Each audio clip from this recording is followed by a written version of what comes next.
To do a video. Hi. I'm trying to do a video. This is really my first time.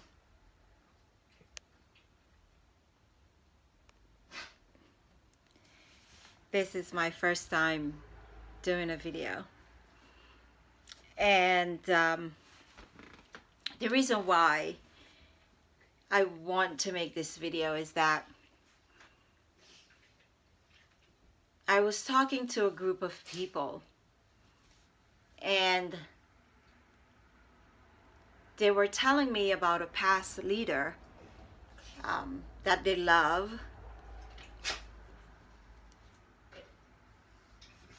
and this leader brought many people to Christ, helped many people in the body of Christ, would give the shirt off his back to help someone.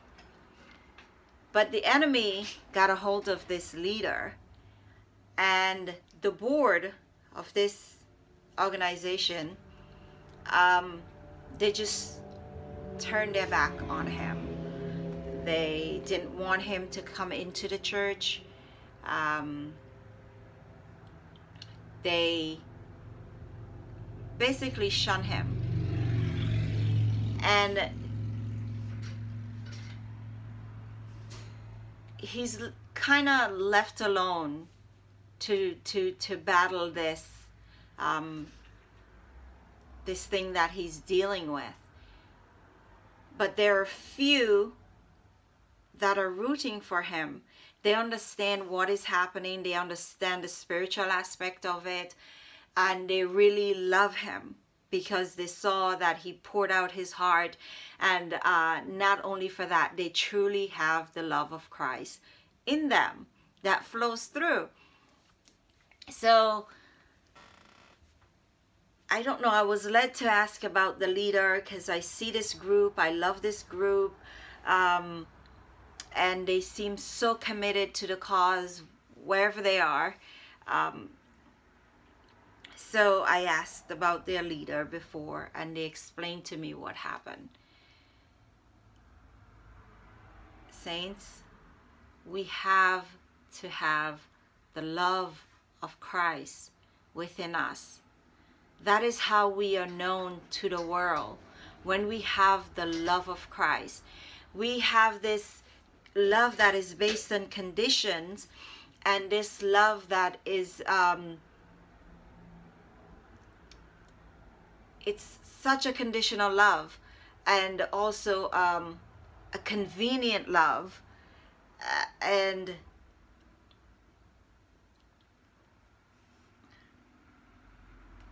we have to get away from that. We have to get away from that.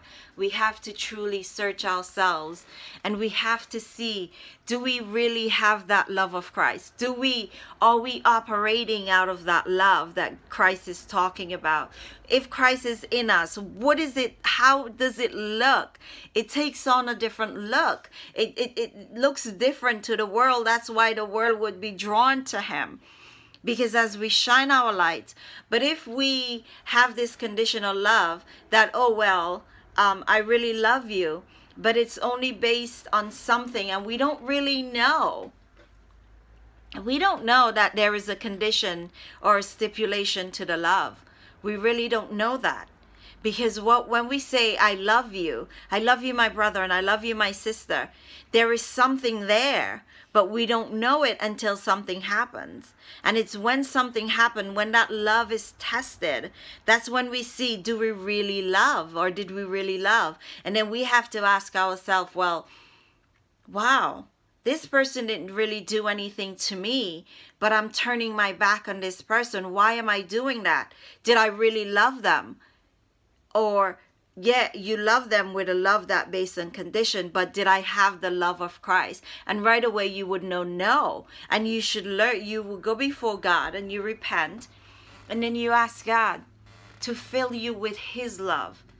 His love that is not based on any condition, whatever that condition may be. If it's a service, I love you until you're done with this service, or I love you until you know, you don't mess up. You have to act right, and the right that I'm referring to, you have to act the way I feel like you're supposed to act. And if you act out of line with that, then I can't love you. Not everybody you love you're gonna hang with, or there are people that I love and I love them dearly, but I don't hang out with them. I don't. Some of it is not my choice, some of it is their choice, but that doesn't mean my love is affected in any way, because if any of them need me, I will be there just like I was before. And I've settled that in my mind. But we cannot really get by on this flim-flam love. It has to be a genuine love, a love that would, within yourself, that you're able to lay down yourself for someone. And even though it may not come to that, but it would cause maybe a sacrifice, or something of yourself to show that, well, I really love that person. Because a lot of times we think we do love, but we don't really love. It's just, like I said, a condition, or a benefit. As long as you're beneficial to someone, they would love you, because you're going along with what they want. You're going along with their program, so they're gonna love you. But the moment that is done, that service that you're rendering to them is done, then they'll push you aside. But that's not the love of Christ.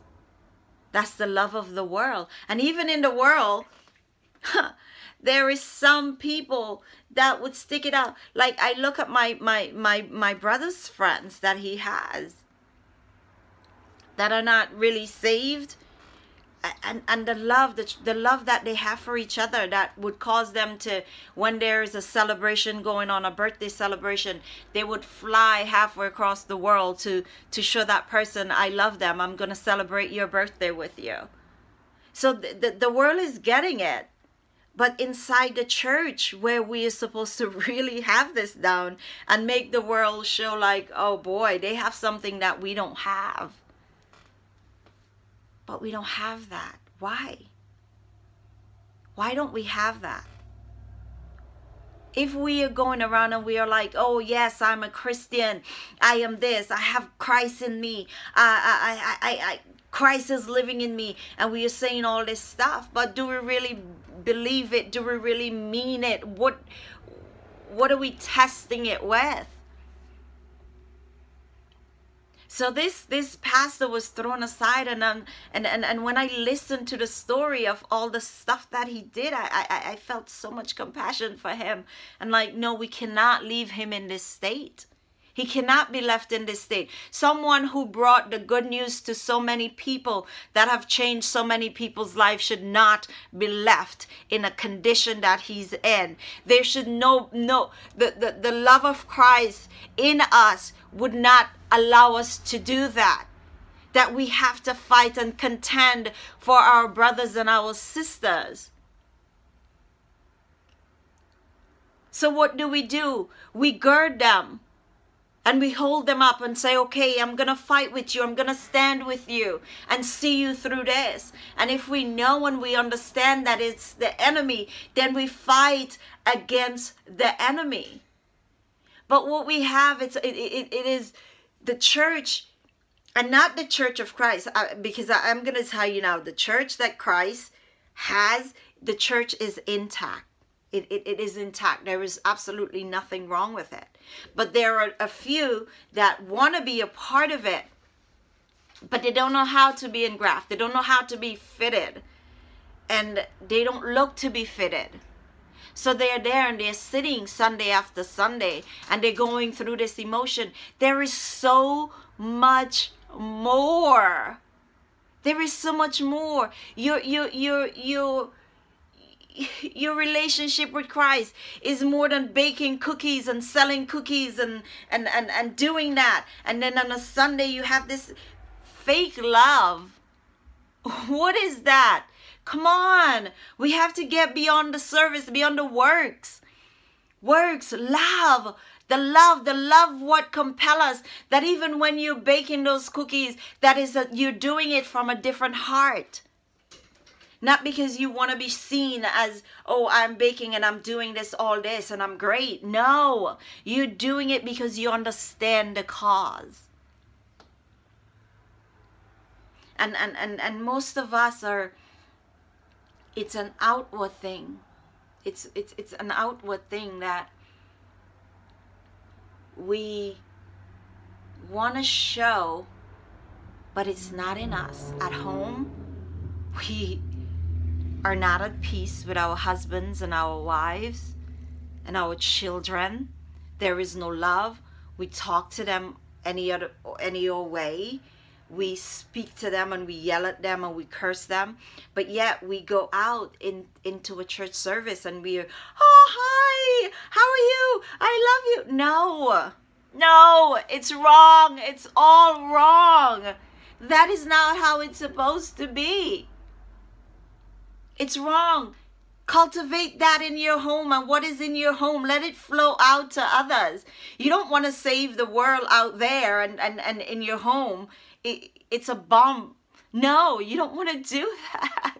First, you want to have a handle on, I love people, but I'm not going to love people above my husband or above my children, or I'm not going to want somebody else out there to be saved more than I want my children saved, or I'm not going to show somebody out there something that I don't show to my kids or my husband, or I'm not going to do something for you that I'm not going to do in my home. No, that's not the principle that I live by. It first, in my home, this garden in my home that I've been given to tend to, I have to make sure this garden is beautiful. I have to pull the weeds from my garden first. I have to water my garden. I have to make sure my garden is flourishing. Then when I'm done with my garden and my garden is healthy, and I see my garden is healthy and I am healthy within myself, I can go and I can help you with your garden and make your garden beautiful. But I don't want to make your garden beautiful. I want your garden to be beautiful, but I first want my garden to look good too. Because if I make your garden beautiful and you come over and you see my garden, you're like, oh, you're more interested in my garden than yours? Then what is your motives? What are your motives for helping me with my garden? Is there a fruit that I have in there that you want to pluck out? Why are you helping me with my garden and you're not applying that same principle at home? Now, first, it's here. There was a question that I asked my kids one time, long time ago. And my kids, they're usually honest, especially my oldest. She's brutally honest. And I said, are we different at home than we are at church? Because I see it so and I want to make sure that I am not falling into that.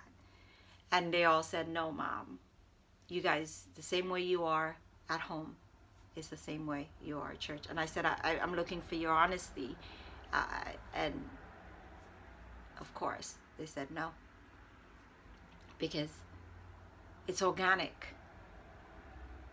It is who we are. And it's just, it flows out. So it's not something we're trying to do. It's not something we're working on, or we have to, that it ends the moment we leave the doors of our church. No, it continues. And there are people that I spend time with. There are people that I go out with and I have fellowship with, and I check on them and I make sure that they're okay. And do I get that? No. Do I want that? Not really. Not really. Not that it's not appreciated when someone message me and say, hey, I'm thinking about you. It causes me to smile, and it's nice to know someone is thinking about you. But what I've been through in my life, all that I've been through, I have settled in my heart that it is Christ and Him alone. He's my best friend. He's my source of everything. So even if someone doesn't do something to me, I don't feel like that there is something missing in my life. I don't feel the need for that. If I need building up, I go in the Word. A matter of fact, I would be the one that would more take my time away from my friends so that I can spend time with God. But I have really good friends. I have, oh my goodness, I'm so thankful for my friends. But they know, like, if we are not touching base at a certain time frame has passed, they be like, okay, let's get together, let's meet at my house, I'm coming over to your house, I'm on my way to your house, so on. And I do appreciate that. I love that you know, that I have friends. I have really great friends, and when we get together, we are praying and we are exalting Christ, what Christ is doing in us, what God is really doing in our family, what we see God is doing, how we can grow, revelation that God has given us, and we share these things, and that's why and we grow. But I don't need it that if I don't get it, it's like the end of the world. I'm leaving the church. I don't have community. I don't have this. I don't have that. You know, people like community, and people want community, and not that community is not bad. That's what it talks about in the Bible. But if you so want it, and you see that there is a need for it, then you feel that. You feel that. You be the one that create that community, because it's been shown to you. Your eyes have been opened up to that. So instead of just sitting back and be like, I want community, yet you don't call anybody, you don't connect with anybody, you don't spend time 5 minutes after church to talk to anybody, you don't do that, then you really don't want community. You just want people to constantly give you attention. You don't want community. That's not what community is about. If you want community, here, how are you doing? Do you want to grab some coffee? Do you want to go out? Let's go grab a coffee or something. I just need to talk. I need to do this. No, you don't sit at home and wait for someone to call you or contact you when you're the one that is going through something, and you're the one that wants somebody to talk to. Connect with someone. That's how community is built. But I don't really need it, but I have friends that give that to me when I need it, and I love them dearly. Oh my goodness, I love my friends.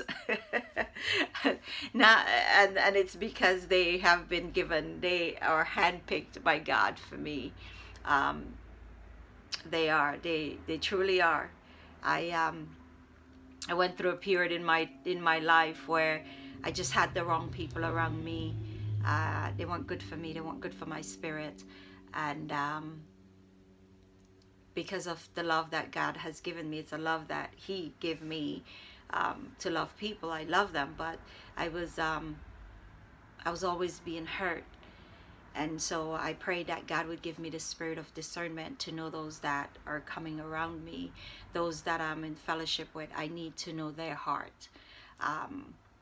And it's not so much their heart towards me, it's their heart towards Christ. Because if your heart is right towards Christ, your heart would be truly right towards me.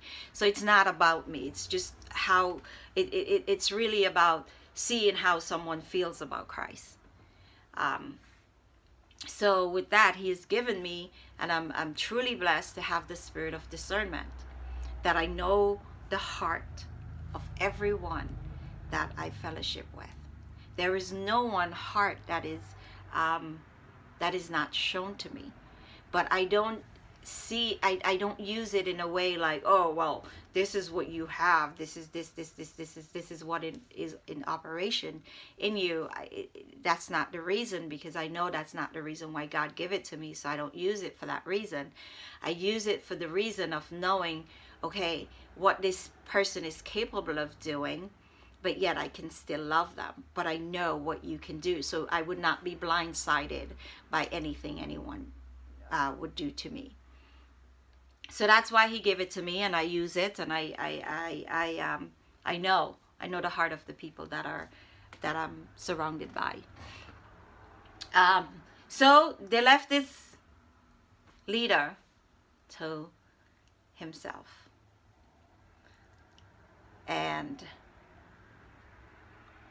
he ended up losing his wife, and his whole life is falling apart where he doesn't even know. So his foundation has been shaken. Not even, I don't even think it's his foundation. It's the wall, the house that is built. It's shaken. Because once that foundation is built on Christ, it is solid. There may be some cracks in it, but it is solid. So we have to have the love of God within us. Not a selfish love. Not a love that's based on anything. The love that is freely given to us by Christ, that we have received from him, that we have accepted from him, that we also give and share that love to others. Love. That's how we are known, by our love for one another. Not the works we do for one another. Our love for one another. Our love for one another. God is love. God is in me. I am love because God is in me. If it's not for his love, I can't love people the way I'm supposed to, because my love would cut you. The mercy of love would cut you deep. But really sit and really ask yourself question. You know, when something happened, why do I feel this in my heart when you hear someone's name? Why do I feel this in my heart about them? Have I forgiven them? If they've done something to you, why am I not talking to that person? Why am I not reaching out to that person? Really, what have that person done to me? So is it that person or is it me? And you have to be honest, because it's easy to point your fingers at someone, but you have to really be honest with yourself, because it's between you and God working this out, and you want to be right before him. It's not about really someone else. It's about you and your relationship with God. Are you in alignment with how God wants you to be? Are you loving? Or do you have the fruit that God wants you to have? So it is a self-examination. For me, I do that all the time. If I see something in somebody, I go and I ask God, Lord, if that is in me, please remove it. Remove it far from me. I don't want that to be in me. I don't know if it's there, but you who searches the deepest part of me knows what is in me. So if that is in me, I don't want that to be an operation in me. I take responsibility and blame for stuff, because I want to do that, because I want to constantly be before God, naked, open. There's nothing, no reservation in me. There's nothing in me that I need to hide. You know, because I truly love people.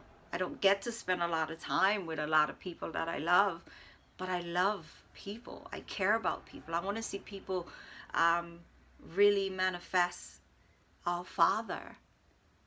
I want to see people walk in that love, walking in that freedom, and just live it, because it's such a joy.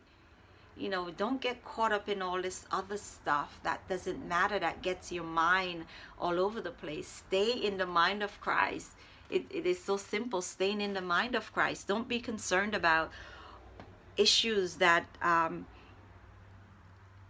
that are unimportant, and opinions and people's opinions. Don't get involved with that. Keep your mind in alignment with Christ, where Christ shows you why things are happening, why this is happening, and you could be like, okay, I understand this is why this is, and this is why that is, and you stay and you pray about it. You don't share what your flesh want you to share. You don't do that, because then you're caught up in so many different things, and so many different emotions going through you, and you're thorn this way and this way and this way and that way and that way. No. Leave those things alone. Leave them. Just leave them. I was sitting with this this lady, and she goes to another church, and she was sitting with me, and she was telling me about some of the people at her church. And I'm sitting there and I'm listening to this, and it seems like she's part of leadership, and the leadership there, they don't really,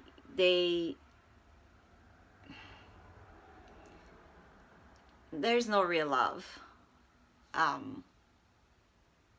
So she was explaining to me all this stuff about people that are there. And clearly what she's explaining to me shows that spiritually these people are not where they're supposed to be, or they're not growing spiritually. But they're made fun of. They're made fun of by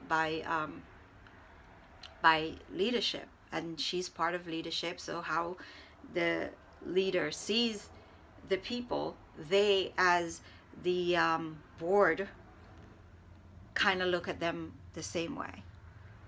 So they're not looking at them in the eyes of Christ. They're looking in a judgmental, critical way. So she was giving me all these information about all these people at her church, and how they are, and what they're doing, and how the leaders respond to them, and so on and so forth. And I'm laughing at this. But in my heart, I'm like, do you not see what is happening? Do you not see? Do you not see what's going on? Can you not see it? Like, can you not see that there is no genuine love? Because if you truly love someone, you don't make fun of them. You don't make fun of someone's shortcoming. You build that person up, and you don't make it in the office like they're a joke. They are Christ's child, and you're making fun of your sister. And sometimes it's hard for people to get relationship, because a lot of time their relationship with their own family, their immediate family, it's been broken. It has been broken. So it's hard to have that. For me, my relationship with my family was really, really broken. I've seen my mom, how my mom loved her children. It wasn't like a touchy, affectionate way, but I was always close with my mom. I love my mom. And my sister. I love and all my brothers. I love them. But we grew up where we as the children caused so much division among ourselves.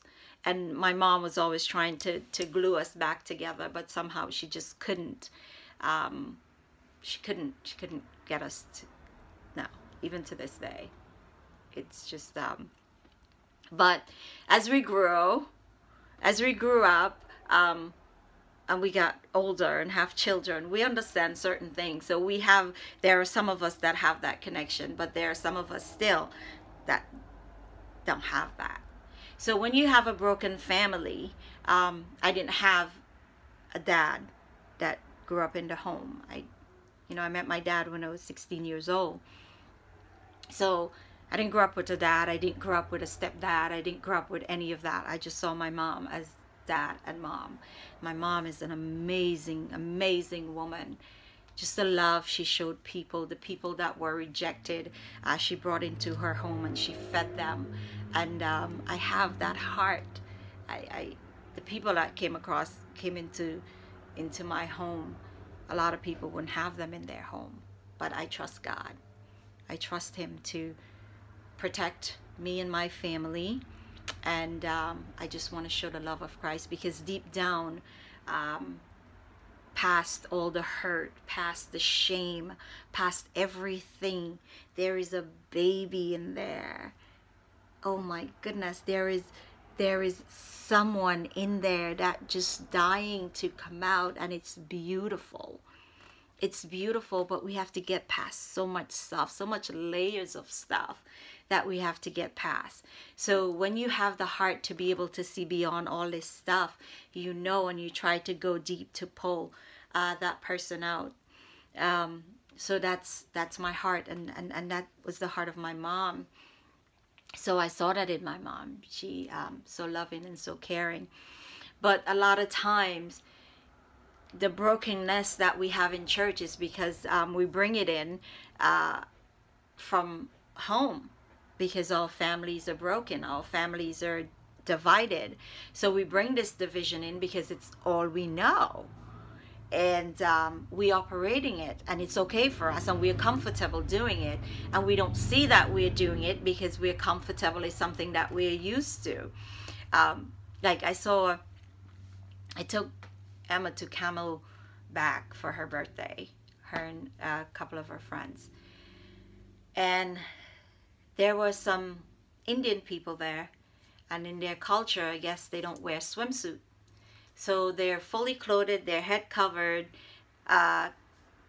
tops, long bottoms, fully dressed, and they just jump in the water. And I'm sitting there, and the kids wanted me to go into the water because it was our last day, and I was sitting and I was reading, but I was dressed, and I just was keeping track of the time so that we don't lose time and what we had to do, because we were going snow tubing on our last day. So as I'm sitting there, I'm praying, I'm reading, I'm watching everyone, and I love to observe the way people interact with each other. I just love that. So I'm watching these people just come, walk in, jump in the water, and they're okay doing it. They're not concerned about what's happening around them. And I'm like, wow, I am here in my jeans and my top, and I would feel awkward to just go in there and jump in fully clothed. But I'm like, wow, look at how your culture can make you comfortable doing something without even thinking about it, and you're happy doing it because it's cultural. So we bring that in the church, and we don't know that we're bringing it in, but it's there, it's going with us, because these things are oppressive spirits. So we bring it in, and it's in full operation, and we don't know because it's what we're used to. So when that divided thing is going on and everybody's divided, it's okay. And when the leader teaches you to be divided, you can't help but have division. Christ is our example. Christ is our head. And he teaches us, he said he's love. So we ought to be love. So if we're going by Christ's example and Christ being our head, we would follow right.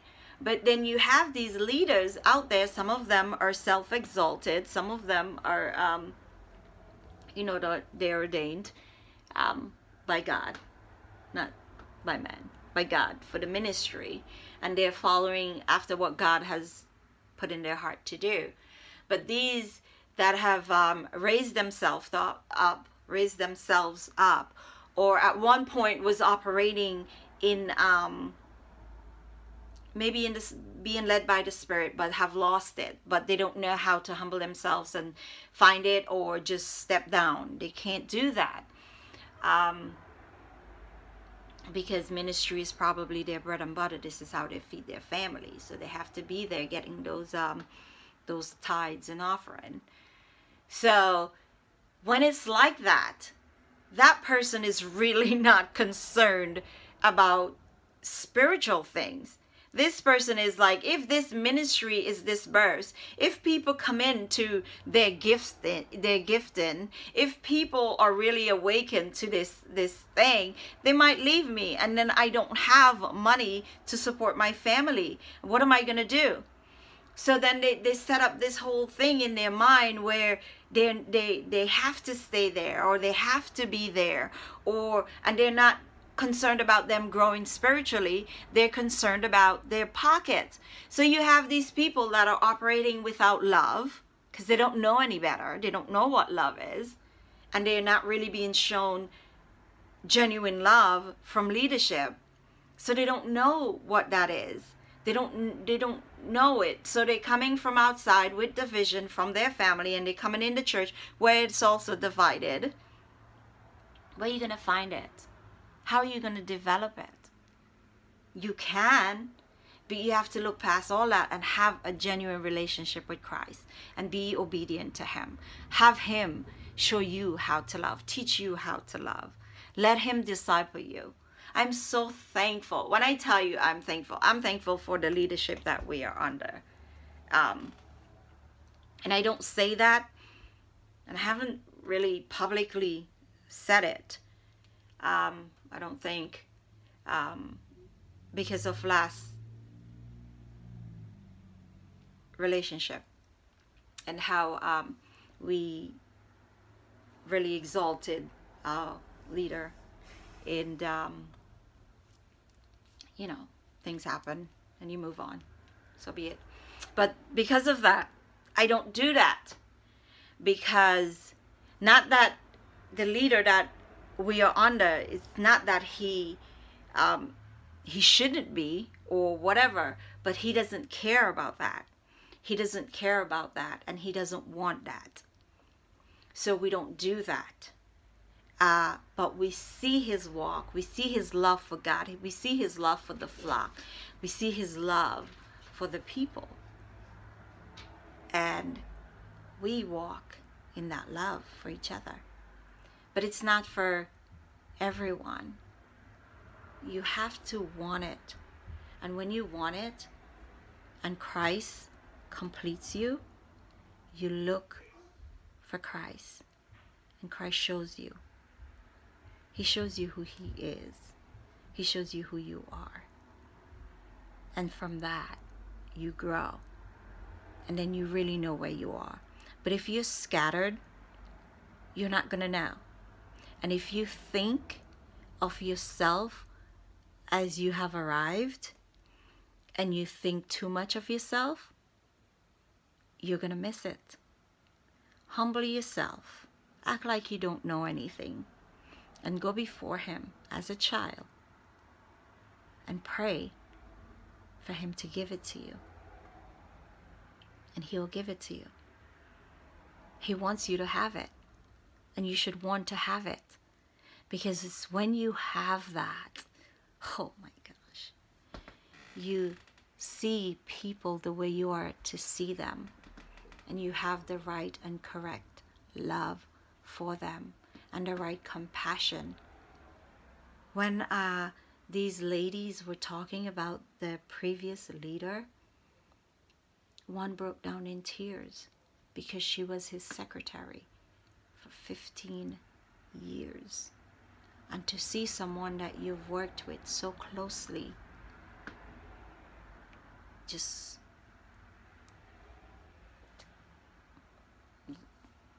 lost it. And you don't know what to think, you don't know what to do. So I see that. I see that love. I see the love when they talk, how they lit up and all that stuff. But the people that are governing that body, the people are not in the spirit. They're not operating in the spirit. So it's legalistic. It's religious. So they don't understand what's going on. They don't want the operation of the Holy Spirit. They don't want that. So when there's an opportunity where it is not in operation, or they could get it, they see an opportunity to go in and take it away, they would do it. Are they bad people? No. They just want to put, they're just doing what they know, what they're used to. They don't know any better. But the thing is, people don't want to open up their mind to know more, to understand more of Christ. He wants to, because it's huge. He's big. Look at how many different species of animals and animals we have, like fish. There's so many variety of them. So he's vast. He's big. So you would never come to a full understanding. Never come to a full understanding of who he really is. But he's going to give us what we can contain of him if we desire it. But we have to desire it. We have to want it. We can't pretend. We can't think that we're blah blah blah. We have to be able to know and honestly evaluate ourselves and our love walk, and don't make an excuse for it. Don't make an excuse for it. No, it doesn't matter what someone does to you. It doesn't affect your love if your love was, that person is just out of your radar, but they're not out of your love. So people don't affect how you love. You are the one that's responsible in how you love someone, how you truly love them. Do you love them based on a condition? Do you love them because they benefit you, and once that is all over and that's done, they're easily tossed aside, and then they become rags that you trample on?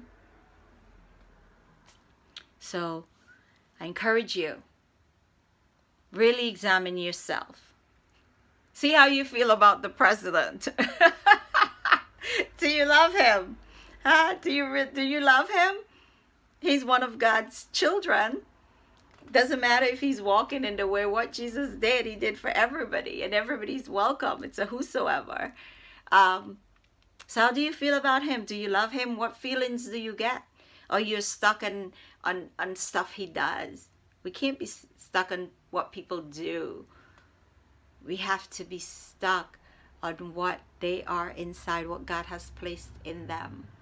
And we have to try to get that to the surface so they can live the life that God has created them to live. Amen.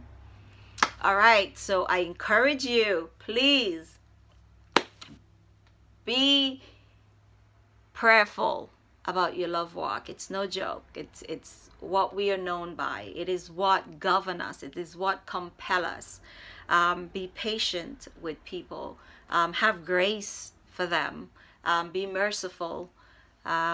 Freely have you received, freely give. Nothing that we have gained. Nothing. It's all given to us freely by Christ. Everything that we have, the knowledge, it is from him. The understanding, it is from him. Everything that we have, it is Christ given it to us. So we have no right to boast about anything, because without him, we have absolutely, positively, unequivocally nothing. So be humble. Be humble. I know this is a long video, but be humble. Think soberly. And, let us reach people with love, in love, not to grow numbers. It's all about reaching people and having them coming into the full knowledge of Christ. Christ in them, the hope of glory. That's what we do. We fellowship with people that are not. That's why I said the ecclesia, the church that God built, it is intact, and they're operating in power, and they're coming together. the pieces are coming together, the body parts are coming together. So if you when we fellowship for a lot of people from different churches that come, and they all think like, when they see us together and they see what's happening in the room, because they are new, they think that every one of us are from the same church, that we all fellowship together and we know each other. They don't know that we are all, some of us are just getting to know each other for the first time, just like they are. But they don't know that. And then they would ask, and they're like, no, this person we just met, this person we just met. And they are always in like, but we have one thing in common, and it's the love of Christ, and to see his glory upon the earth, and to see him fully manifest in and through us. And when you have that in common, just like anything else, when you have something in common, you kind of get together. You know, there are people who hate Trump, and they get together and they spew their hate. There's those that love him. They get together and they have that thing in common. So they agree on something. So it's the same way. We agree on something, and that is Christ in us, the hope of glory. And that's how we move. So get that love walk. Love. We are known by our love. Please let that love show. Love, love, love, love, love, love, love.